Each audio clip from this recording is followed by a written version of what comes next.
Terça-feira, 4 de julho de 2023. Começa agora o Pix News.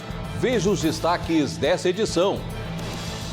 Rússia e Arábia Saudita anunciam aumento do barril de petróleo. Medida deve impactar os preços dos combustíveis. A agricultura catarinense recebe investimentos. Novas máquinas são entregues para 36 municípios. Santa Catarina busca enfrentamento à influenza aviária. Estado garante capacitação técnica para proteção comercial. Futebol ajuda meninas da Nicarágua a quebrar barreiras sociais. Após mudanças feitas por Elon Musk, Meta cria app para competir com o Twitter. Senado Federal discute marco legal dos games. Setor vê com bons olhos a regulação. E você vai ver ainda: empresas do lucro real têm aumento de impostos. A alteração feita pelo governo federal faz margem de lucro de supermercados e transportadores reduzirem. Essas e outras notícias a partir de agora no Pix News.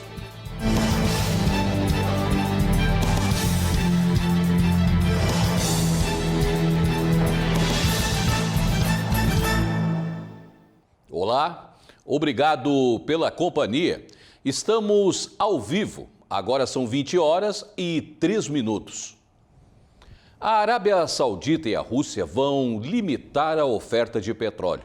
O objetivo dos grandes produtores é elevar os preços em meio à instabilidade causada, entre outros fatores, pela invasão russa na Ucrânia. A Arábia Saudita vai prorrogar a redução da produção de petróleo em 1 milhão de barris por dia para elevar os preços.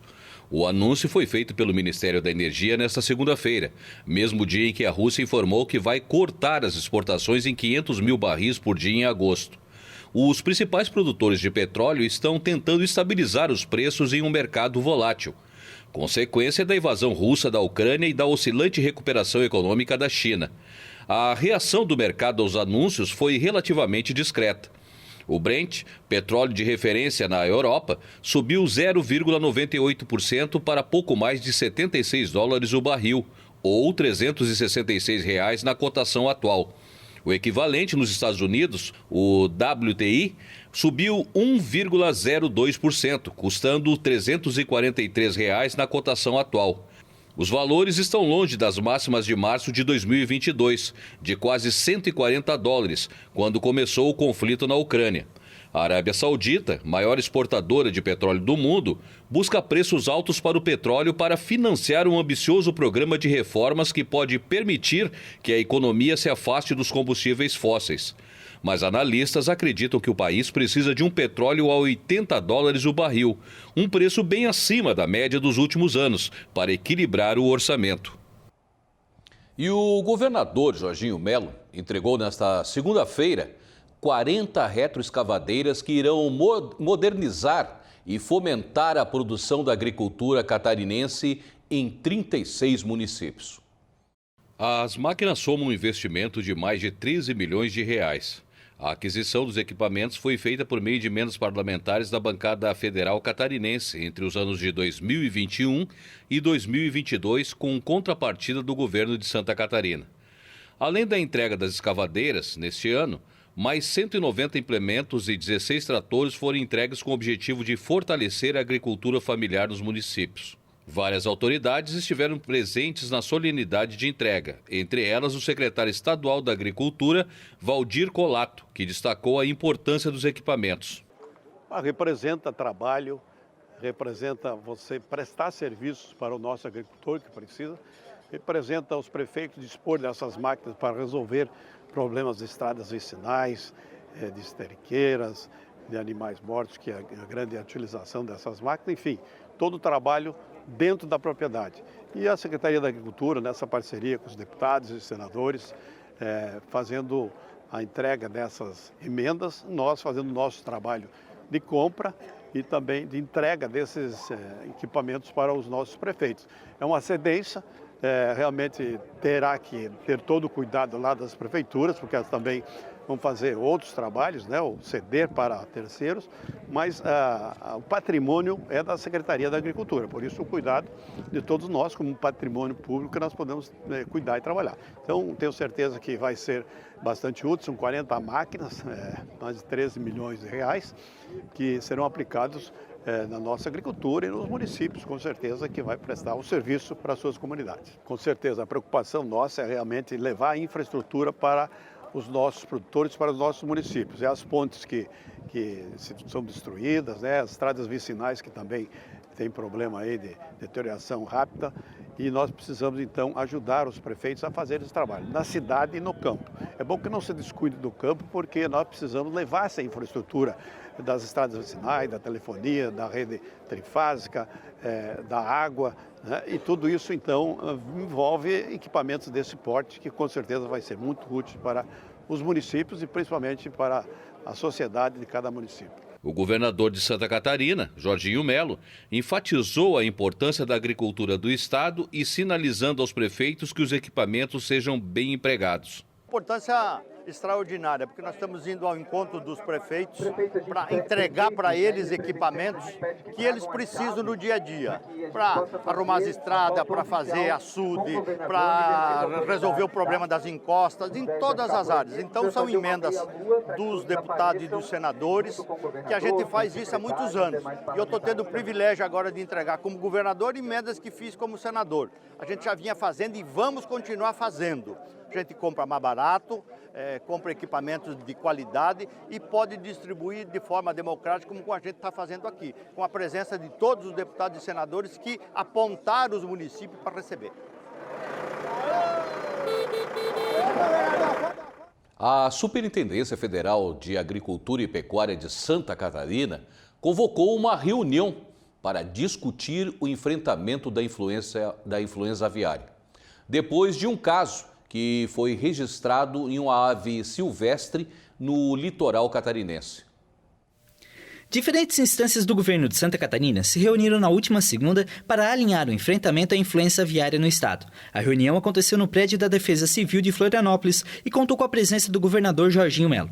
Estiveram presentes representantes de órgãos estaduais, municipais e entidades ligadas ao setor produtivo e o secretário estadual da Agricultura, Valdir Colato. Durante o evento, foi apresentado um panorama da influenza aviária no continente e no Brasil, diante de um caso registrado da doença em uma ave silvestre no litoral catarinense, distante das áreas de produção comercial. Todos os recursos solicitados ao governo até agora, a partir dos levantamentos de necessidades, na suposição, na simulação de um caso de influenza aviária de alta patogenicidade em aves comerciais, todos os recursos já foram fornecidos pelo Estado à Companhia Integrada de Desenvolvimento Agrícola de Santa Catarina, a SIDASC. A participação do governador no dia de ontem, junto com o nosso secretário de Agricultura, nos assegurou que quaisquer outras necessidades adicionais à SIDASC ou ao Comitê Avícola de Santa Catarina estarão asseguradas sim, para que a produção no estado se mantenha e a saúde econômica igualmente. A Agência Meteorológica da ONU fez um pedido nesta terça-feira para que os governos comecem a lutar desde já contra os efeitos do El Niño, que acabou de começar. O fenômeno climático pode causar desastres em diversas partes do planeta. A ONU pediu nesta terça-feira que os governos antecipem as consequências do fenômeno meteorológico do El Niño para salvar vidas e meios de subsistência. O El Niño acabou de começar e está normalmente associado ao aumento das temperaturas globais. O fenômeno vai continuar ao longo do ano, com uma intensidade que deve ser pelo menos moderada. Em partes do sul da América Latina, no sul dos Estados Unidos, No Chifre da África e na Ásia Central, o El Niño está associado ao aumento das chuvas e pode causar secas na Austrália, Indonésia, no Sudeste Asiático e na América Central. O impacto do El Niño nas temperaturas globais é de um provável aumento na temperatura, porque o El Niño vai se somar ao aquecimento causado pelos humanos e é provável que aumente a temperatura global.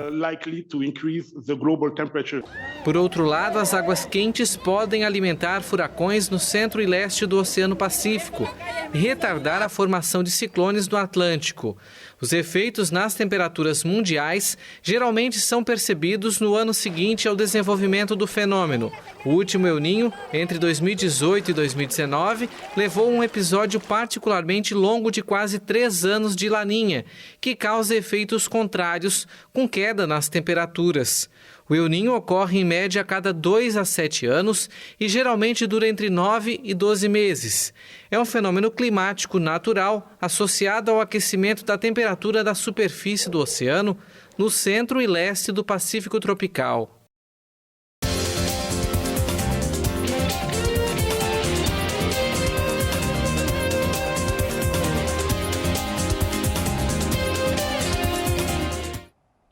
Na Nicarágua, um projeto ajuda jovens mulheres a quebrarem barreiras sociais. Por meio do esporte, as jovens aprendem a planejar a vida e a buscar o sonho de se tornarem grandes atletas. O Mundial de Futebol de Las Chavalas, na Nicarágua, é um torneio para jovens mulheres em um país com pouca representatividade feminina no esporte.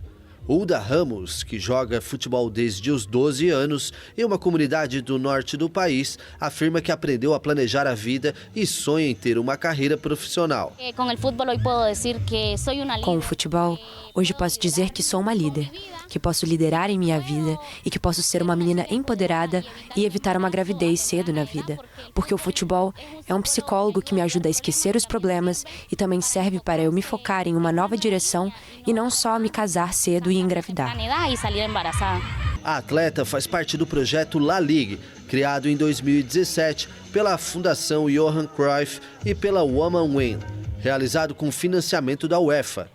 O futebol promove autonomia para estas meninas, especialmente quando se trata em quebrar as barreiras de gênero impostas pela sociedade.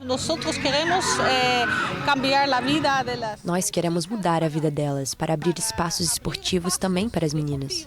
O esporte é importante para a saúde mental e física, e por isso é necessário tentar quebrar estas barreiras. 300 meninas entre 12 e 24 anos, de 20 comunidades rurais em 5 territórios da Nicarágua, são beneficiadas pelo projeto. Parte deste grupo participou com outras jovens no torneio em Manágua, capital do país. Elas foram treinadas pela meio-campo da seleção holandesa e camisa 10 do Ajax, Nadine Noordan. I love to be here and I love to see that the girls are happy that I'm being here. Amo estar aqui e amo ver que as meninas estão felizes em estar aqui. Eu espero que elas gostem e aprendam algo nesses dias, porque é tão importante que elas tenham um futuro e que elas estudem. Eu estava contando minha história e espero que elas aprendam algo sobre para continuar no futuro. As jovens disputaram o torneio poucos dias antes da Copa Mundial Feminina da FIFA na Austrália e Nova Zelândia, que vai ser realizada entre 20 de julho e 20 de agosto de 2023. Meu sonho sempre foi me formar para ser professora de inglês e gostaria de ser jogadora de futebol profissional ou árbitra, não só para conhecer culturas aqui na Nicarágua, mas para ir a outros lugares e viver essa paixão que eu carrego dentro e no sangue, que é o futebol. Não porque sou boa ou para manter a forma, mas porque é algo que faz bater o coração ver uma bola em campo.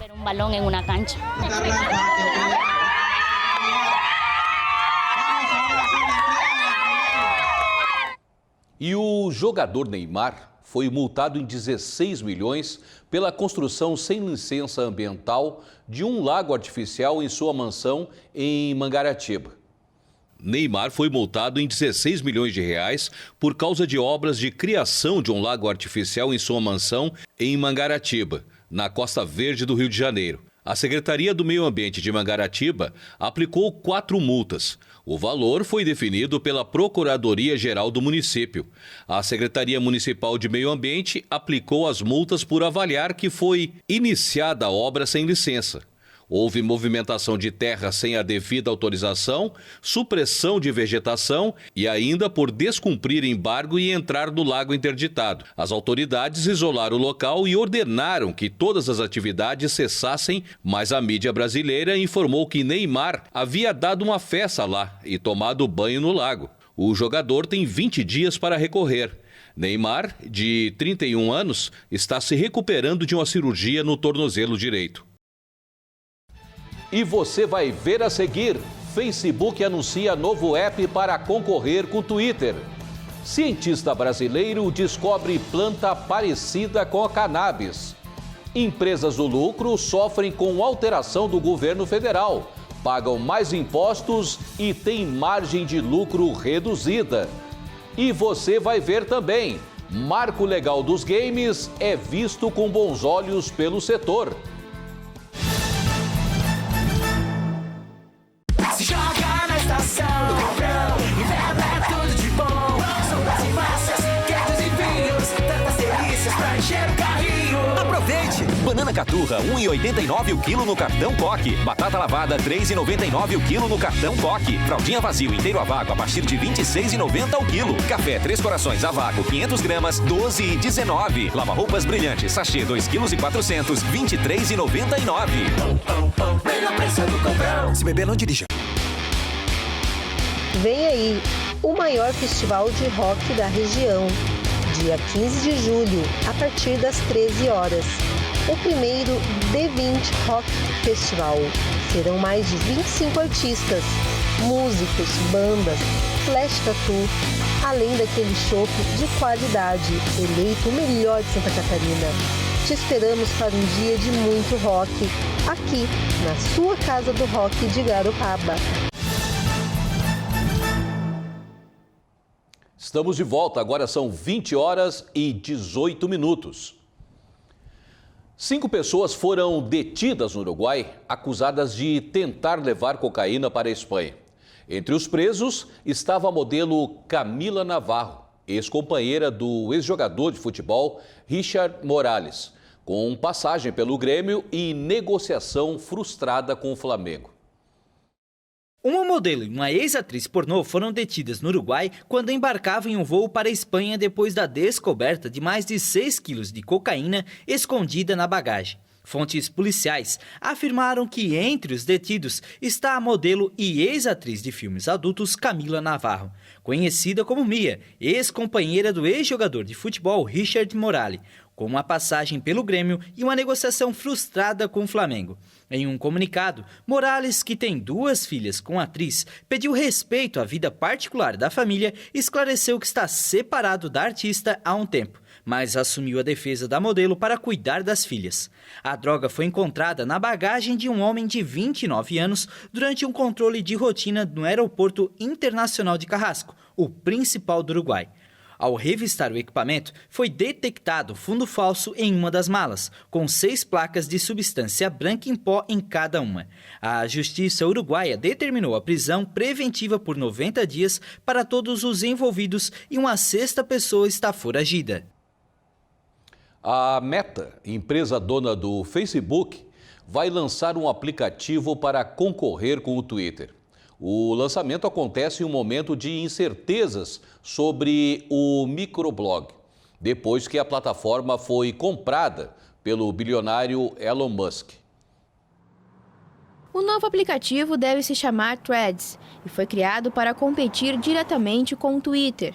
A descrição do app afirma que Threads é onde as comunidades se reúnem para discutir tudo, dos tópicos de seu interesse hoje até o que será tendência amanhã. O lançamento coincide com um período de incerteza no Twitter desde que o proprietário da Tesla, Elon Musk, comprou a empresa em outubro e iniciou uma reestruturação do aplicativo. Milhares de funcionários foram demitidos e foi imposto o pagamento para o acesso a muitos recursos da rede.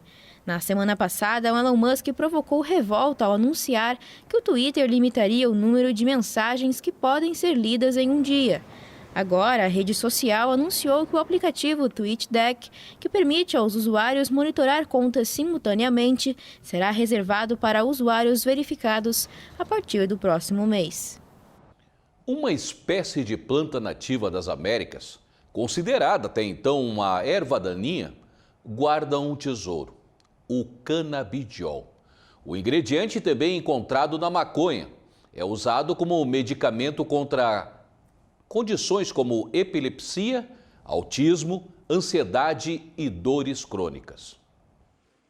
Em um discreto laboratório em um campus da Universidade Federal do Rio de Janeiro, o biólogo molecular Rodrigo Moura Neto realiza experimentos com uma planta de aparência comum, mas que guarda um segredo. A espécie Trema micrantha Blume, de crescimento rápido, é nativa das Américas, onde é amplamente encontrada e frequentemente considerada uma erva daninha. Mas o pesquisador descobriu recentemente que seus frutos e flores contêm um dos ingredientes ativos da maconha, o canabidiol ou CBD, que tem se mostrado promissor no tratamento de condições como epilepsia, autismo, ansiedade e dores crônicas. A planta não contém o ingrediente psicoativo da maconha, o THC, o que abre a possibilidade de uma revolução, ter uma nova e abundante fonte de CBD sem as complicações do uso de cannabis, que é ilegal em muitos países. Pelo fato dela ser parente da cannabis, ela possui o canabidiol, mas não tem as desvantagens do THC. Então ela pode ser utilizada em pesquisas livremente para poder você alcançar o que a gente realmente quer. Qual o efeito real que essa droga possui em várias doenças humanas. Isso que a gente quer distribuir para todo mundo para poder se pesquisar. Ainda tem muita coisa que se estudar em relação a isso. A descoberta transformou o biólogo em uma espécie de estrela acadêmica, com uma agenda cheia de reuniões com especialistas em patentes e empresas interessadas em explorar o mercado bilionário de CBD. Sua equipe de 10 pesquisadores recebeu recentemente R$500 mil em recursos públicos para expandir o projeto, que agora vai tentar identificar os melhores métodos para extrair o CBD da trema e estudar sua eficácia como substituto da maconha para fins medicinais. A expectativa é que a descoberta possa ser transformada em um medicamento comercial em um prazo de 5 a 10 anos. Muitos dos usos medicinais do CBD ainda estão sendo investigados. No Brasil, muitos pacientes têm recorrido aos tribunais para poder usar a substância ou pagam um preço alto para importá-la. A demanda por CBD está em alta no mundo. O mercado alcançou quase R$24 bilhões em 2022. É projetado um crescimento acima dos R$220 bilhões até 2028, impulsionado principalmente pela saúde e bem-estar. E as empresas optantes pelo lucro real tiveram impacto financeiro com uma alteração na forma de créditos de PIS e COFINS. A nossa equipe foi até conversar com o advogado tributarista, que explicou essa alteração silenciosa, mas que irá impactar em todos os brasileiros. O brasileiro não aguenta mais tantos impostos. Entra governo, sai governo e a tão sonhada reforma tributária não chega. Ao invés de facilitar a vida do empresário, o governo foi criando ao longo dos anos remendos no Código Tributário, que é antigo e defasado. A falta de clareza no setor faz com que a tributação seja muito questionada. Falando em questionamento, vem mais um por aí. É que uma medida provisória publicada em 12 de janeiro, já no governo Lula, removeu o ICMS da base dos créditos de PIS e COFINS, afetando diretamente as empresas do lucro real. A medida veio menos de 30 dias depois de uma instrução normativa da própria Receita Federal que havia garantido essa previsão. Para este advogado tributarista, a medida é mais uma manobra do governo federal em aumentar a arrecadação. O que eu acho que aconteceu, e aí é uma hipótese, mas enfim, é o que parece ter acontecido, é que o governo ele parece que foi mapeando assim, todos os pontos onde ele poderia aumentar a sua arrecadação sem gerar revolta na população, né? Então, um assunto como esse, que ele está mais voltado para o lucro real. Então, a maioria das empresas que está nesse regime são empresas maiores, Então a população em geral, assim, aumentou a carga de impostos, mas foi só nos grandes, né? O pessoal não tem essa ideia de que tem muito supermercado pequeno, muito transportador pequeno que está no lucro real também. Então talvez seja mais fácil, né? No Brasil, a gente até brinca, né? Às vezes parece que no Brasil você dar certo é um problema, né? A empresa muito grande, ela acaba, não, então você é grande, então você pode pagar mais. Na prática, com a nova regra que entrou em vigor em maio, um produto adquirido por uma empresa do lucro real, com valor de R$ 100, teve o crédito de PIS e COFINS reduzido, passando de R$ 9,25 para R$ 7,68. Com o valor de venda de R$ 130, o valor a pagar de impostos aumenta, já que o crédito diminuiu, assim como a margem de lucro, reduzindo a margem do comerciante. A alteração que deverá mexer no bolso do consumidor. Dentro da legislação, essa não é a lógica do PIS e da COFINS. Nunca foi. A própria Receita Federal sempre trouxe a ideia de que esse ICMS da nota de compra, ele compõe o custo. Afinal, eu estou pagando isso para o meu fornecedor, é meu custo, né? Se depois agora ele não é mais tratado como faturamento na hora que eu faço uma venda, isso não significa que ele deixou de ser custo, né? Então, a meu ver, o que eles estão fazendo, na verdade, é misturando conceitos aqui, argumentando uma suposta justiça para fazer esse equilíbrio dos dois lados, mas, na verdade, eles estão distorcendo a lógica da cobrança. E isso acaba gerando um aumento de tributo de forma indireta, de forma quase camuflada. E, assim, ao olhar do leigo, isso parece até justificado.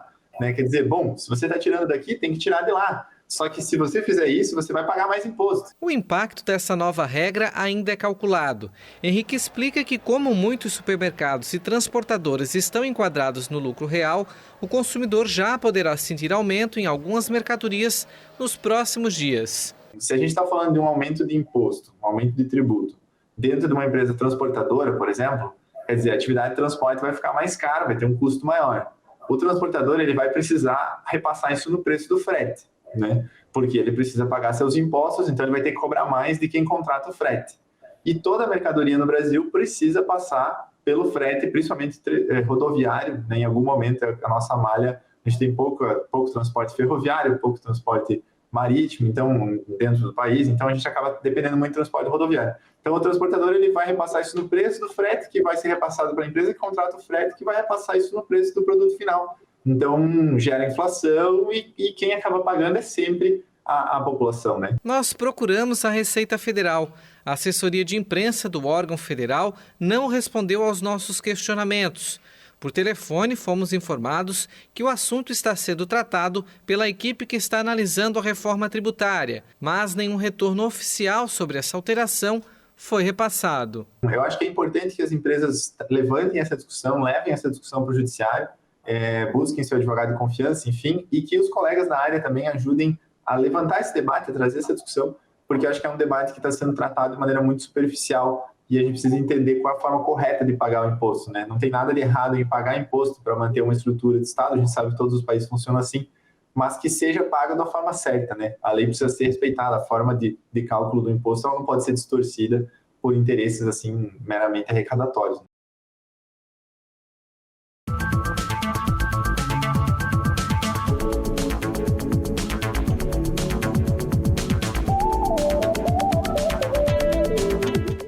Chegou a hora de saber como o tempo vai se comportar nos próximos dias aqui na região.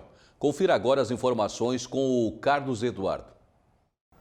Quarta-feira de sol e calor em grande parte do Brasil. Aqui na região sul do país, apenas no extremo sul do Rio Grande do Sul, existe a possibilidade de cair alguma chuva. Nas demais regiões, tempo firme. Vamos trazer alguns destaques aqui para a nossa tela. No Paraná, a mínima em Curitiba fica em 9 e a máxima em 19 graus. Em Londrina, sol o dia todo, lá no meio do estado, a mínima em 10 e a máxima fica em 24. E mais para o oeste a gente já vai percebendo que dá uma esquentada. A mínima fica em 14 e a máxima chega aos 26. Eu trouxe também alguns destaques em Santa Catarina. Joinville, no norte do estado. Começa o dia fazendo 11 graus, mas durante a tarde já chega aos 22 graus. Em Florianópolis, a mínima de 13 e a máxima fica em 23. E lá no oeste, a máxima chega aos 24. Olha só, nessa região oeste, faz mais calor nesta quarta-feira.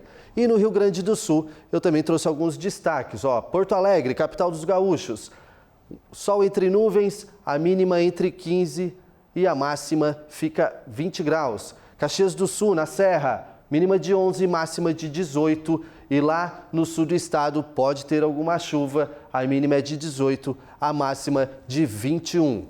Na quinta-feira, as características continuam muito parecidas com essas apresentadas na quarta. A diferença é que as temperaturas aumentam um pouquinho mais em todas as regiões, tanto as mínimas quanto as máximas. Entre quinta e sexta, o estado gaúcho vai receber bastante chuva. Durante a tarde de quinta, ela atinge a região sul, que faz fronteira ali com o Uruguai, e à noite chega até a capital. Essa chuva se mantém em todo o estado na sexta, mas eu volto aqui no Pix News para atualizar as informações. Os mapas estão mostrando bastante chuva, hein? Por enquanto são estas as atualizações. Uma boa noite. Está em tramitação no Senado Federal o Marco Legal dos Games. Caso aprovado, especialistas apontam que o PL deve trazer mais transparência para o setor de jogos eletrônicos no país. O setor de games vem crescendo no mundo e no Brasil não é diferente. Segundo o relatório da Brasil Games Expert, o Brasil representa o maior mercado de games da América Latina e o 10º no cenário global em receitas. Os números da ABFS indicam que, anualmente, o setor dos jogos de fantasia gera 60 milhões de dólares, com projeção de crescimento de 120% nos próximos anos. O setor de games, no mundo inteiro, vem tendo interesse, principalmente dos jovens, com relação a esse setor. É um setor que ele dá muitas oportunidades, não só de entretenimento, mas também profissionais. Então, os jovens, eles têm cada vez mais procurado esse lado do desenvolvimento de games, essa profissão realmente para poder ter como subsistência aí algo relacionado aos games. Esse mercado é responsável por, além de entreter, gera renda para muitas pessoas, assim como o Jorel, que desde 2019 é streamer e apresenta conteúdos relacionados a jogos online. No entanto, por este segmento ser relativamente novo, existem poucas normas a respeito do assunto, o que acaba prejudicando tanto consumidores quanto produtores de conteúdo e a própria indústria. Geralmente o jogo no Brasil sempre foi mais caro, assim, né? Mesmo comparado com os outros lugares. E acredito que não era só discutido isso de games, de tributação, mas também de salário e de um respaldo na lei para garantir que o cara realmente esteja trabalhando com todos os seus direitos ali. Então, como é uma indústria muito nova ainda, isso falta. Hoje, o Brasil não tem uma legislação específica sobre games aqui no país. Então isso traz por vezes um enquadramento errado do que são os jogos eletrônicos, do que é o desenvolvimento dos jogos eletrônicos e deixa o setor numa insegurança jurídica muito grande. Então hoje, por você não ter essa regulamentação e essa legislação específica, o que você tem é realmente um enquadramento em qualquer lei que exista aí no Brasil. E por vezes esse setor ele é confundido com outros setores que são próximos ali, como o setor de jogos de azar, como o setor de máquinas caça-níquel, e realmente o setor de jogos eletrônicos ele não é isso. Uma lei que está em tramitação no Senado pode mudar este cenário e auxiliar no desenvolvimento desse setor no país. Conhecido como Marco Legal dos Games, o texto pretende regulamentar de vez os jogos no Brasil, dando definições claras do que são os jogos eletrônicos e as finalidades deles. Com isso, o setor deixa de ter uma insegurança jurídica, principalmente quando se trata de tributos. Acredito que tudo que for regularizado é benéfico para quem trabalha com, né? E eu acho que vai ser bom não só para os gamers que trabalham com esportes, mas também para todo tipo de criador de conteúdo que utiliza dos games para, enfim, para ter a sua renda, assim. Para além do que é a definição do jogo eletrônico, esse marco legal ele efetivamente vai trazer o reconhecimento da atividade. E com o reconhecimento da atividade, você tem toda uma profissionalização dos jovens, você vai trazer mais investimentos, mais renda, mais trabalhos aqui para os jovens, e você tem toda uma possibilidade realmente de desenvolver um setor que já vem crescendo, mas você consegue dar continuidade a esses investimentos que são muito grandes e são necessários. O PL ainda incentiva a formação de pessoas por parte do Estado para aumentar a capacitação de profissionais do setor. O Estado ele vai apoiar a formação de jovens nesse setor de desenvolvimento de games. Isso seja por meio de criação de cursos técnicos, incentivo de oficinas de programação, incentivos à pesquisa e desenvolvimento.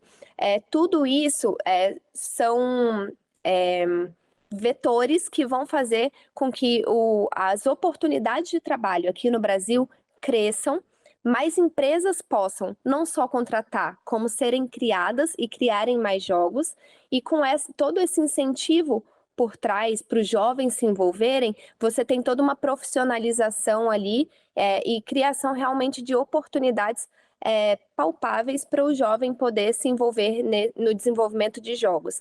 Em 2022, a indústria global de jogos faturou quase 200 bilhões de dólares. E segundo alguns especialistas, esses números podem passar dos 320 bilhões de dólares até 2026. Por isso a importância do Brasil criar uma regulamentação que facilite o desenvolvimento da indústria do entretenimento. Com o marco legal, você realmente vai conseguir acompanhar essas projeções de crescimento e, mais que isso, vai poder ter essa geração de empregos aqui no país, que vai ser completamente benéfica e vai realmente dar oportunidade e trabalho para os jovens que gostam desse setor e que querem se envolver mais. Tornar algo mais acessível tem um maior consumo. E quanto mais criadores, recebendo o que merece, o que deve ser recebido, eles vão criar mais conteúdo. Criando mais conteúdo, você fomenta mais a indústria dos games. Então, quanto mais criadores de conteúdo tiver de um jogo específico, mais ele vai crescer, mais ele vai vender, e isso vai ser benéfico tanto para o criador, para o competidor, tanto para quem trabalha com o jogo. A gente estava falando sobre, por exemplo, um advogado que vai agora defender os jogadores, ou então a empresa que trabalha com jogadores. Fomenta a psicologia, que também já tem trabalhando com jogadores. É toda uma indústria que se alavanca com isso, Atualmente o texto está na Comissão de Assuntos Econômicos e foi encaminhado ao senador Irajá para emitir relatório. Hoje, a Polícia Civil de Santa Catarina cumpriu 27 mandados de busca e apreensão e 6 mandados de prisão temporária, em razão de investigação que apura fraudes em licitações em cidades da região sul. O repórter Vinícius Pacheco traz mais informações. Olá, Marcelo. A ação faz parte de uma investigação que iniciou em 2021, quando foram encontradas irregularidades em licitações no setor de iluminação pública. Mas acabou se percebendo que o esquema atingia diversas pastas. No total, foram analisadas 51 contratos firmados em 4 municípios do sul do estado: Tubarão, Capivari de Baixo, Pescaria Brava e Jaguaruna. A Polícia Civil acredita que os prejuízos causados aos cofres públicos são de aproximadamente 30 milhões de reais em contratos firmados entre os anos de 2017 e 2022, sendo que os de 2022 ainda estão vigentes. Os mandatos foram cumpridos nas residências dos empresários e também nas sedes dos municípios de Tubarão, Capivari de Baixo, Pescaria Brava, Jaguaruna e também de Laguna. Eu separei a fala dos delegados que estão à frente da investigação. As diligências do dia de hoje se resumiram aos empresários, que pelo que a gente constatou até o momento, estão de maneira deliberada entre eles para fraudar o caráter competitivo dos procedimentos licitatórios. As buscas nos entes públicos se fizeram necessárias em função de apreender esses procedimentos na íntegra, para que a gente possa avaliar. Então, nesse momento, como falei, as investigações se restringem aos empresários. Delitos dessa estirpe, com esse modus operandi, dificilmente é concretizado sem a participação de agente público, seja ele agente de carreira ou político. Então, é de se esperar que a investigação possa evoluir para essas classes também. Se observou aqui, em cada município ocorria de determinada forma. Em Capivari, por exemplo, eles se valiam de propostas coberturas, dando um lance em cima do outro, se valiam de empresas em nome de terceiros, para assim afastar os demais competidores do procedimento licitatório e eles saírem vencedores entre aquele grupo de empresários. São essas as informações, Marcelo. Eu volto contigo no estúdio. Obrigado, Vinícius. E o Pix News de hoje fica por aqui. Reveja essa edição no nosso canal no YouTube.